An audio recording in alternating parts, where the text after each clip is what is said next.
बिहार की राजनीति में चिराग पासवान की ताकत बढ़ने से विरोधी परेशान क्यों हो रहे हैं? आखिर चिराग पासवान के पास वो कौन सी ताकत है जिसको लेकर पूरे विरोधियों के अंदर अंदर ही खलबली सी मची हुई है? क्या 2025 इसका सबसे बड़ा कारण है?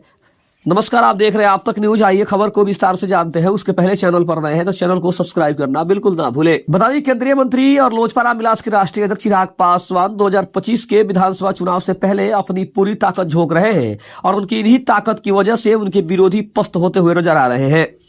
आपको बता दें कि 2024 के लोकसभा चुनाव में चिराग पासवान ने जिस तरह से अपनी प्रतिभा दिखाई, जिस तरह से उन्होंने अपनी ताकत से विरोधियों को परिचित करवाया, उसको देखते हुए 2025 के विधानसभा चुनाव में एक तो स्पष्ट हो गई है कि चिराग पासवान अब की भी बहुत ही जोर शोर से आने वाले हैं और उनको रोकने वाला भी कोई नहीं है, क्योंकि उनके सबसे बड़े विरोधी नीतीश कुमार एनडीए का अब एक अभिन्न अंग बन चुके हैं। इसके अलावा अगर बात करें उनके चाचा पशुपति पारस की, तो पशुपति पारस भी अभी एनडीए का ही हिस्सा है। हालांकि पशुपति पारस के एनडीए से अलग होने की भी बड़ी बात कही जा रही है, लेकिन इसके अलावा अगर बात करें तो चिराग पासवान को सिर्फ अगर किसी से सबसे ज्यादा खतरा है तो उनके सबसे करीबी और उनके कहीं किसी समय में उनके सबसे अच्छे दोस्त कहे जाने वाले बिहार के पूर्व मुख्यमंत्री तेजस्वी यादव से उनको सबसे ज्यादा खतरा है। लेकिन तेजस्वी यादव भी हर मौके पर इस बात की ओर इशारा भी करते हैं कि तेजस्वी यादव को अगर कोई हरा रहा है या फिर तेजस्वी यादव को कोई पीछा कर रहा है तो वो उनके सबसे बड़े विरोधी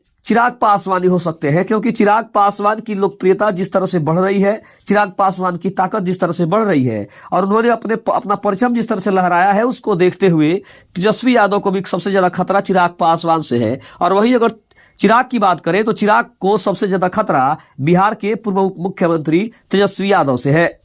लेकिन आपको बता दें कि बिहार की राजनीति में अभी जिस तरह से आबो हवा चल रही है, जिस तरह से बिहार की राजनीति करवट ले रही है, उसको देखते हुए चिराग अपनी पूरी ताकत झोंक रहे हैं, क्योंकि 2025 का विधानसभा चुनाव उनका सबसे बड़ा लक्ष्य है। हालांकि उसके पहले चिराग झारखंड विधानसभा चुनाव पर पूरा फोकस बनाकर रखे हुए हैं, क्योंकि वहां भी उनकी पार्टी को बीजेपी की तरफ से एक सीट मिला हुआ है। उसको देखते हुए अब यह कहा जा रहा है कि चिराग 2025 में एक घायल शेर की तरह वापसी करने वाले हैं, क्योंकि 2020 के विधानसभा चुनाव में जिस तरह से चिराग पासवान का हस्त्र हुआ था, उस हस्त्र को ना हो, इसके लिए चिराग पूरी मेहनत कर रहे हैं। खबर कैसे लगी कमेंट में जरूर बताइएगा। तब तक के लिए धन्यवाद। जय हिंद, जय भारत।